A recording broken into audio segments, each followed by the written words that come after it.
Kalau kamu bisa perbaiki Ferrariku, aku akan mencium dan aku rela menjadi istrimu, Pak. Assalamualaikum warahmatullahi wabarakatuh.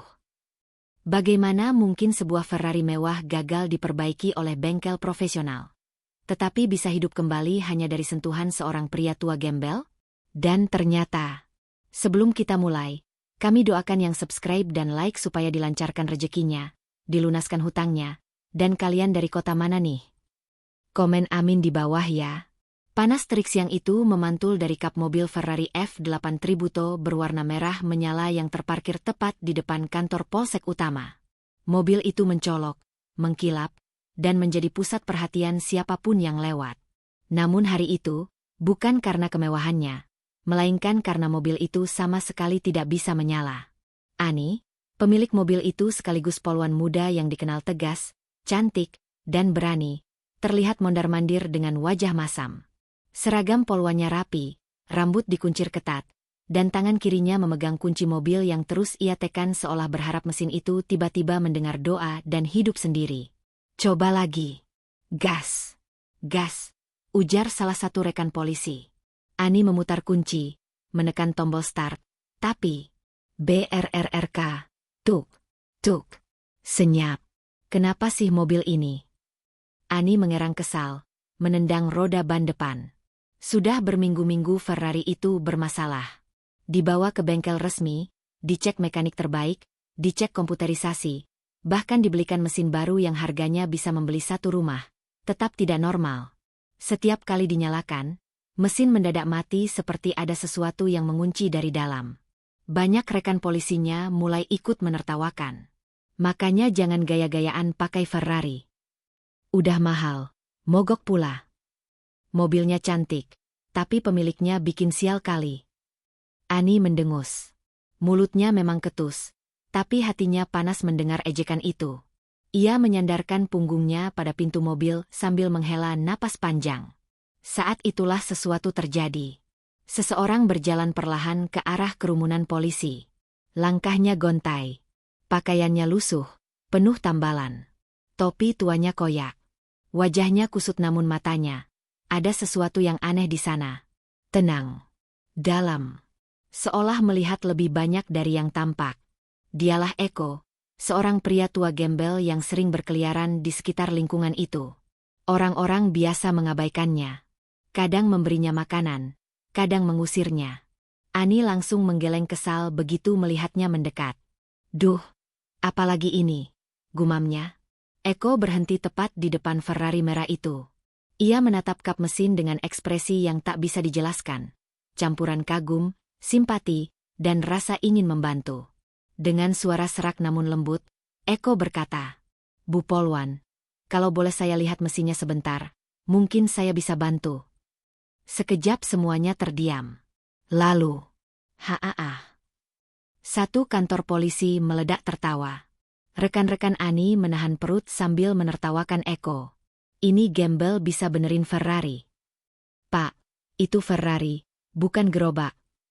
Wah, dunia udah gila. Ani ikut tersenyum sinis. Lalu ia melipat tangan, mendekati Eko. Kamu pikir kamu siapa? Tanya Ani ketus. Mekanik profesional aja nggak bisa perbaiki Ferrari ini. Kamu? Gembel. Eko menunduk, tidak marah. Ia tetap tenang. Saya hanya ingin mencoba, Bu. Kadang, masalah mesin bukan pada kerusakannya, tetapi pada penyetelan kecil yang sering luput dari perhatian. Ani mendengus. Suaranya meninggi. Kamu ini lucu ya. Udah jelek, bau, gembel, sok pintar pula. Kerumunan kembali tertawa keras. Tapi Eko hanya mengangguk pelan. Ia terbiasa dihina, bahkan oleh orang yang ia bantu. Mungkin itulah sebabnya ia berhasil tetap sabar. Ani tiba-tiba mendapatkan ide. Sebuah ide buruk yang lahir dari rasa frustrasi dan ego yang terluka.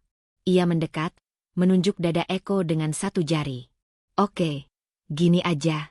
Kalau kamu merasa bisa memperbaiki mobilku. Ani berhenti sebentar, memastikan semua mendengar. Lalu ia berkata dengan nada penuh kesombongan dan tantangan. Kalau kamu bisa membuat mobilku nyala dan berjalan normal lagi, Aku akan memberikan apapun yang kamu mau. Cium pipiku? Mau aku nikahi sekarang juga? Silakan. Kerumunan bersorak. Beberapa polisi bersiul menggoda. Wah, Pak Gembel mau nikah sama polwan cantik nih. Hajar. Pak. Siapa tahu berhasil. Namun Eko hanya menatap Ani dengan mata lembut, tanpa tawa dan tanpa kesombongan. Baik, Bu. Jawabnya tenang. Kalau itu syaratnya, saya terima. Tapi saya hanya ingin membantu. Bukan untuk hadiah. Ani mencibir. Ya udah, silakan. Tunjukkan. Coba aku lihat keajaiban seorang gembel kumal. Kerumunan mundur memberi ruang. Eko membuka kap mesin. Ia menatap setiap bagian seperti sedang membaca sebuah cerita panjang. Tangannya menyentuh kabel-kabel, pipa kecil, komponen yang rumit. Tatapannya berubah, serius, fokus, sangat detail. Dalam hati Ani masih yakin Eko hanya akan mempermalukan dirinya sendiri. Namun ia tak tahu bahwa detik itu, hidupnya akan berubah. Dan sesuatu yang tak pernah ia bayangkan akan terjadi. Akan dimulai dari tangan seorang pria tua lusuh yang bahkan tak dianggap manusia oleh banyak orang. Karena sebuah misteri besar mulai terkuak pada hari itu. Sesuatu tentang siapa Eko sebenarnya. Lalu dengan suara pelan ia berkata, kayaknya masalahnya bukan di mesin, Bu Polwan, tapi di jalur pengapian yang tersumbat. Saya bisa benerin. Seketika seluruh teras kantor polisi pecah oleh tawa. Hahaha. Apa? Seru salah satu brigadir sambil memegangi perut. Kamu? Perbaiki Ferrari, kata Rara, nyaris tak bisa menahan diri. Ani sendiri menatap Eko dari atas ke bawah, matanya penuh ketidakpercayaan. Bukan hanya karena penampilannya, tapi juga keberaniannya bicara seperti itu. Bapak, ngerti apa soal mobil seperti ini? Ani menyilangkan tangan, suaranya ketus. Eko tersenyum kecil. Bukan senyum sombong. Tapi senyum orang yang telat terbiasa dihina. Saya memang bukan siapa-siapa, Bu, katanya tenang. Tapi saya dulu pernah kerja di bengkel mobil Eropa. Punya sedikit pengalaman. Tawa rekan-rekan polisi semakin keras. Halah, alasan itu. Kalau benar mantan mekanik, kenapa jadi gembel? Jangan-jangan mau curi aki. Ani menggeleng sambil mencibir. Ia benar-benar muak. Muak dengan kondisi mobilnya. Muak dengan pria tua yang tiba-tiba muncul seolah-olah jago mekanik. Bapak dengar baik-baik, kata Ani sambil menunjuk wajah Eko. Nggak semua orang bisa sentuh mobil saya. Apalagi orang kayak saya, potong Eko pelan. Ani terdiam sejenak. Rekan-rekannya menahan tawa, menunggu Ani melanjutkan penghinaan. Akhirnya, Ani mengangkat dagunya dengan nada mengejek. Kalau kamu bisa membuat mobilku nyala dan normal lagi. Ani sengaja menekankan kata kamu. Aku akan memberi apapun yang kamu mau. Terdengar teriakan kecil dari para polisi. Ani melangkah lebih dekat, menatap Eko dengan senyum menantang. Aku akan mencium pipimu. Kerumunan langsung ribut. Bahkan aku akan jadi istrimu sekarang juga. Tertawa pecah. Beberapa hampir jatuh saking lucunya. Semua orang menganggap itu lelucon. Tidak ada yang mengira Ani benar-benar serius. Tapi Eko, pria tua lusuh itu hanya tersenyum lembut. Bukan tersinggung. Bukan marah. Bukan tersinggung direndahkan. Ia hanya berkata, baik, Bu. Saya terima tantangannya. Kerumunan langsung sunyi. Ani berkedip 2 kali. Tak percaya. Bapak, ngomong apa? Saya perbaiki, kata Eko. Kalau memang Allah izinkan saya bisa memperbaikinya, saya mohon jangan benci saya karena penampilan saya. Ani mendengus. Silakan buktikan. Tapi jangan salahkan kalau saya makin menertawakanmu nanti. Eko mengangguk, tanpa kemarahan sedikitpun. Ia membuka kap mesin Ferrari merah itu. Tangan tuanya bergerak perlahan, seolah mengingat sesuatu dari masa lalu yang jauh. Semua polisi memperhatikan sambil tertawa-tawa. Tidak ada yang menyangka. Dalam waktu 30 menit, tawa mereka akan berubah menjadi ketakutan, keheningan, dan rasa tak percaya. Kerumunan polisi masih tertawa-tawa saat Eko membungkuk di depan Ferrari merah milik Ani. Namun pelan-pelan, suasana mulai berubah ketika mereka melihat cara Eko bekerja. Tangan tua itu bergerak sangat hati-hati. Tidak terburu-buru. Tidak ragu sedikitpun. Ia memeriksa jalur pengapian, membuka selang, mengetuk beberapa komponen kecil, dan sesekali mengusap bagian dalam mesin seperti seseorang yang sedang membaca sesuatu dengan ujung jarinya. Ani, yang semula ingin terus menertawakan, malah mulai diam. Ada sesuatu yang aneh. Gaya Eko memperlakukan mesin itu. Tidak seperti orang sok tahu, atau orang yang sedang nekat mencoba. Orang itu benar-benar paham apa yang ia kerjakan. Rara mendekatkan diri pada Ani. Nih, kok kayaknya dia beneran ngerti, deh. Ani memicingkan mata. Tenang aja. Ferrari ini sudah ditangani mekanik Italia asli. Mana mungkin gembel kayak dia bisa. Tapi ketika Eko mengambil obeng kecil dari sakunya, obeng yang sudah karatan namun terlihat sering digunakan, lalu memutar sebuah baut kecil di sisi paling dalam mesin, barulah beberapa polisi mulai saling pandang. Itu baut firewall ignition, ya? Bisik salah satu brigadir yang kebetulan pernah kursus otomotif. Lah? Itu kan yang biasanya nggak boleh disentuh sembarangan. Mereka mulai berhenti tertawa. Eko menunduk, mengeluarkan nafas perlahan, lalu berkata sangat pelan, nyaris tak terdengar. Ferrari serinya begini biasanya punya jalur pengapian tambahan di bawah intake. Kalau tersumbat, pengapiannya mati total walaupun mesin sudah baru. Ani tersentak. Itu informasi yang bahkan mekanik Ferrari terakhir pun tidak sebutkan.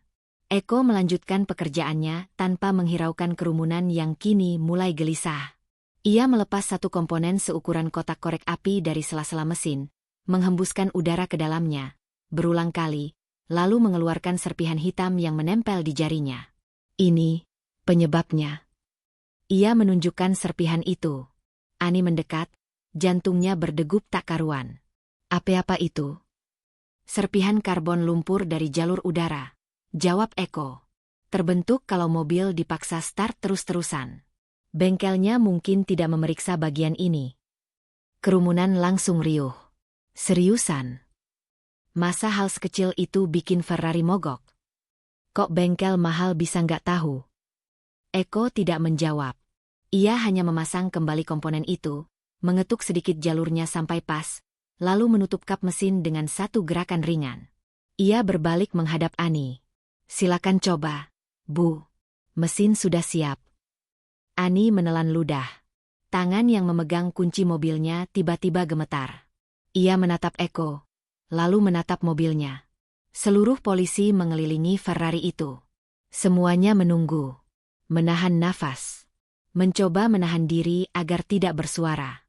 Ani masuk ke dalam mobil. Ia memasukkan kunci ke slot start. Menekan tombol warna merah itu dengan ragu. BP. Lampu indikator menyala. Ani memejamkan mata. Lalu, mesin Ferrari itu mengaum hidup. Halus. Stabil. Sempurna. Tidak ada jeda. Tidak ada batuk. Tidak ada suara tersendat. Semua orang langsung terpaku. Benar-benar terpaku. 4 detik. 8 detik. 10 detik. Hening. Hanya suara mesin Ferrari yang mendengung gagah, memenuhi halaman kantor polisi. Ani keluar dari mobil dengan wajah pucat. Ia memandang Eko seperti melihat sesuatu yang mustahil. Bapak. Suaranya gemetar. Ini, gimana? Eko tersenyum kecil. Senyum orang yang sudah lama tidak diperlakukan sebagai manusia terhormat. Mobilnya sehat, Bu. Saya hanya membersihkan jalur pengapian. Tidak ada yang istimewa. Rara menutup mulutnya, nyaris tidak bisa bicara. Brigadir-brigadir yang tadi menertawakan sudah undur beberapa langkah, saling menatap dengan rasa malu. Ani, yang selama ini selalu sombong, akhirnya kehilangan kata-kata. Ia menatap kerumunan, semua mata padanya, lalu menatap Eko lagi. Tiba-tiba seluruh tubuhnya membeku ketika ia ingat satu hal. Tantangannya. Kalau kamu bisa membuat mobilku nyala dan normal lagi, aku akan memberi apapun yang kamu mau. Aku akan mencium pipimu. Bahkan aku akan menjadi istrimu sekarang juga. Semua polisi yang menyaksikan kejadian tadi kini menatap Ani dengan mata melebar, menunggu apa yang akan ia lakukan.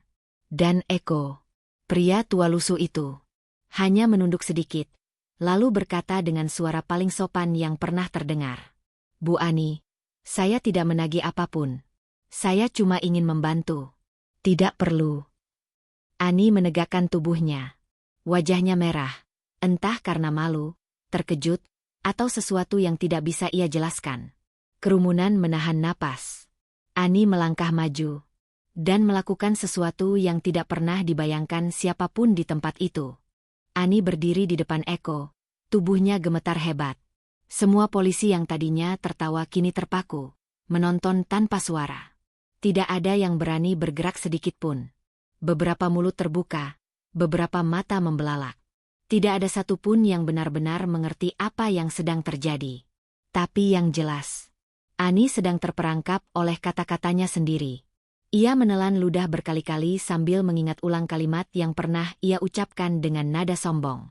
Kalau kamu bisa membuat mobilku nyala dan normal lagi, aku akan mencium pipimu, bahkan aku akan menjadi istrimu sekarang juga.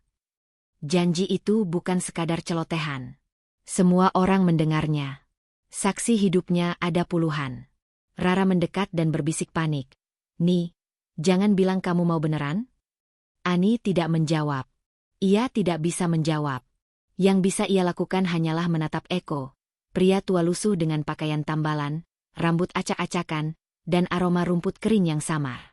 Eko menunduk dalam-dalam. Bu Ani, saya mohon, lupakan kata-kata itu. Saya tidak layak menerima apapun. Saya cuma membantu. Tidak ada maksud. Diam. Ani memotongnya. Suaranya keras. Namun bukan kemarahan. Lebih seperti tekanan batin yang meledak. Semua orang menoleh. Ani melangkah satu langkah lagi. Begitu dekat hingga Eko bisa melihat mata polwan itu bergetar. Bapak, Ani berkata pelan tapi jelas. Tadi saya meremehkan Anda. Saya mempermalukan Anda. Saya tertawa dan menganggap Anda sampah jalanan. Kerumunan mulai menunduk malu, merasa pernah ikut menertawakan.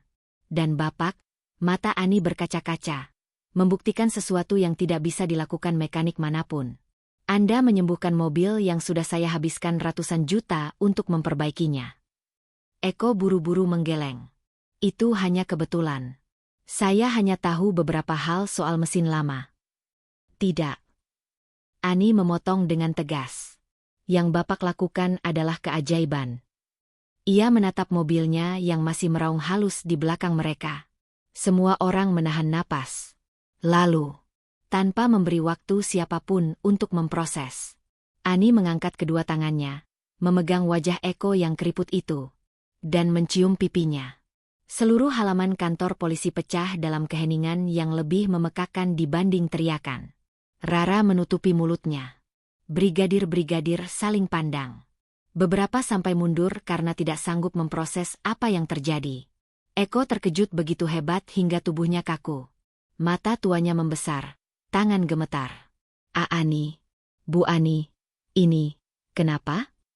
Ani menahan tangannya tetap di wajah Eko, membuat pria lusuh itu tidak bisa lari atau menghindar. Karena janji adalah janji, ucap Ani dengan suara yang hampir bergetar. Dan saya bukan pengecut yang lari dari apa yang sudah saya katakan. Eko berusaha menarik diri sambil menggeleng panik. Bu, saya tidak butuh itu. Saya tidak menginginkan hadiah aneh seperti itu. Saya cuma... Ani memotong lagi. Nanti, katanya sambil menahan bahunya. Aku belum selesai. Kerumunan makin dekat. Semua orang seperti ingin tahu apa yang akan terjadi selanjutnya. Ani menatap mata Eko. Tajam. Dalam.